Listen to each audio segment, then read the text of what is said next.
Hello there, you're now with me, Handy Gui, for TVS English News at 5. Let's dive into the headlines for today. Business Event Sarawak, or BE Sarawak, expects to secure 1,245 business events by 2030 by developing further measures that will put legacy, impact and sustainability at the forefront of the sector. Minister of Tourism, Creative Industry and Performing Arts, Dr. Sri Abdul Karim Rahman Hamzah, said his ministry has pledged that legacy, impact and sustainability will be fully supported and will be the ethos of the business event sectors. Abdul Karim also pointed out that a way to communicate the sector's impacts and efforts is by using the International Journal of Business Events and Legacies, IJBEL, as a communication platform. He noted that the journal is the world's first to merge business events and legacy topics in one title and the first in Southeast Asia on all business events. Now, for the record, Sarawak's new value proposition is expected to lure and secure 1,245 business events by 2030. And for the record, the state has surpassed its target of 90 secured events, with 94 events or 104% achievement, with an estimated total economic impact of 303 million ringgit, 165 million ringgit from direct delegate expenditure, 9.9 million ringgit in tax revenue, and 23,755 jobs for Sarawak in 2022. Out of 94, 81 business events have been assessed, with a total of 570 impacts on the sector, economy, community, environment, and political governance. These events are eligible to enroll in the Best Legacy initiative. Now, the third Sarawak Tourism Master Plan 2021 to 2035 will play a vital role in the tourism sector. Minister of Tourism, Creative Industry and Performing Arts, Dr. Sri Abdul Karim Rahman Hamzah, said the master plan is timely to go in tandem with the Post-COVID-19 Development Strategy PCDS 2030 for the tourism sector, spurring both immediate and long-term growth recovery from the impact of COVID-19 and to bring new business models and strategies on demand and supply.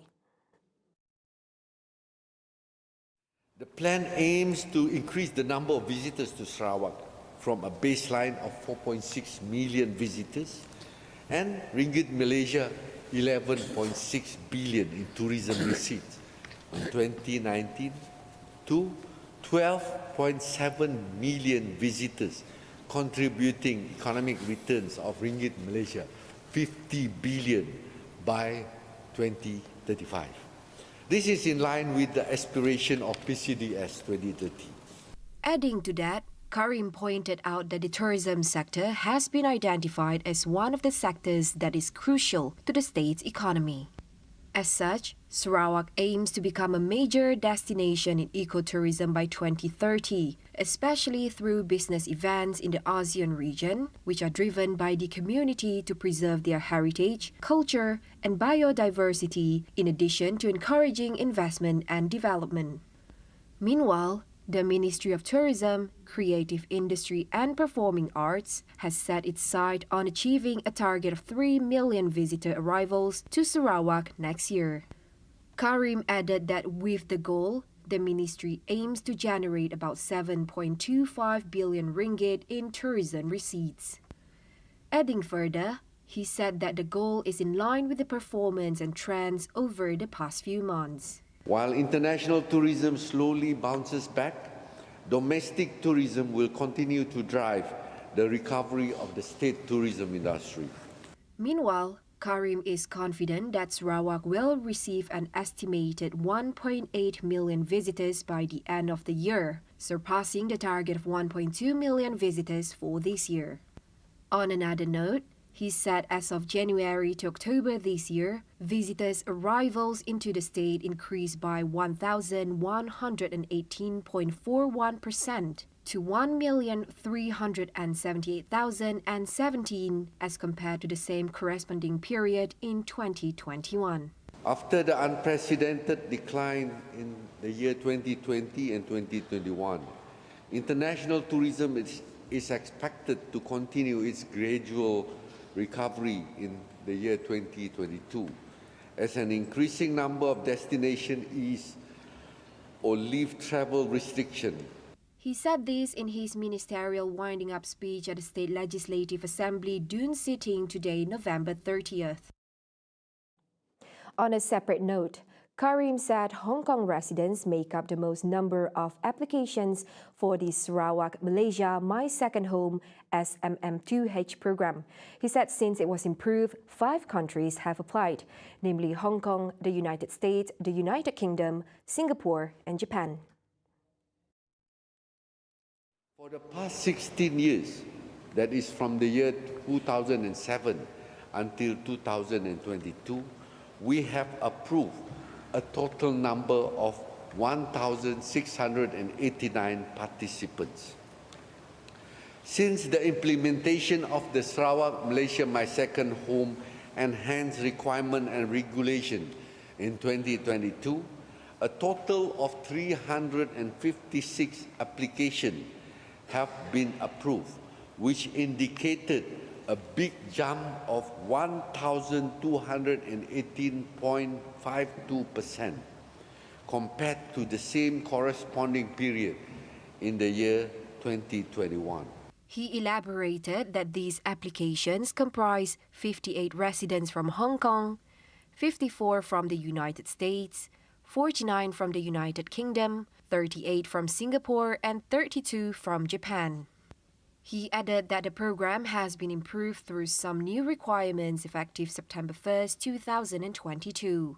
SMM2H is a program under the Ministry of Tourism, Creative Industry and Performing Arts Sarawak that aims to attract qualified foreigners to live in Sarawak via the Malaysian entry visa.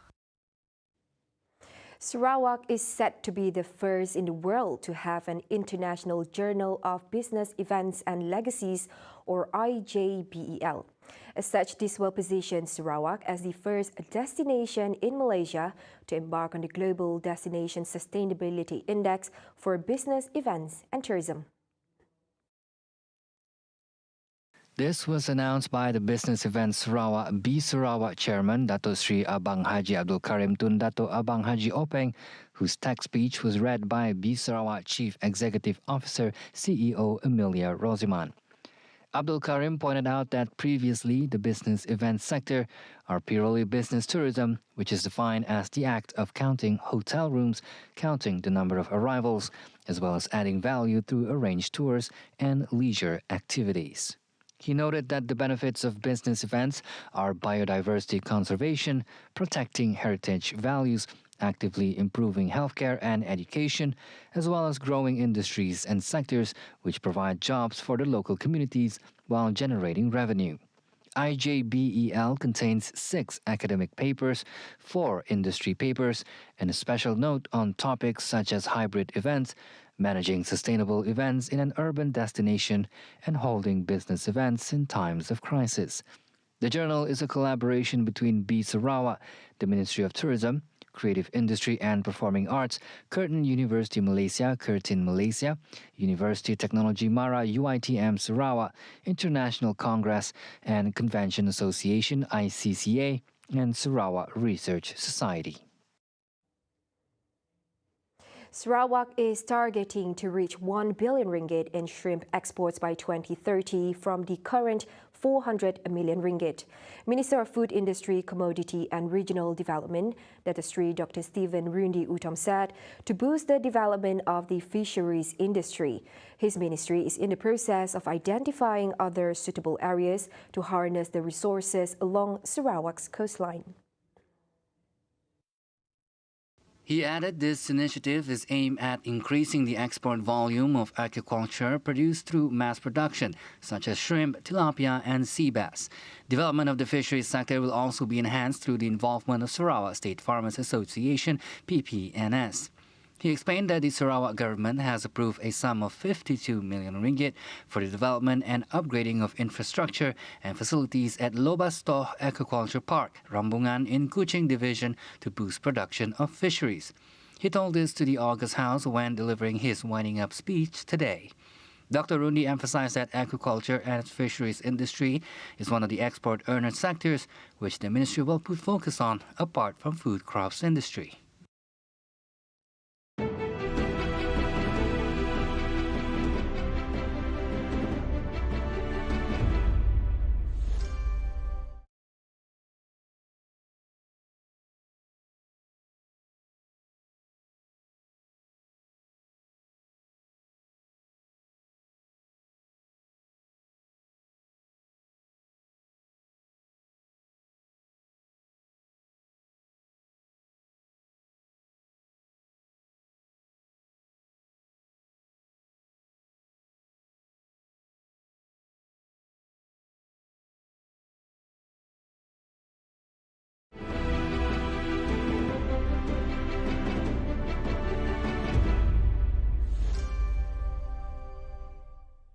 Hello there and welcome back.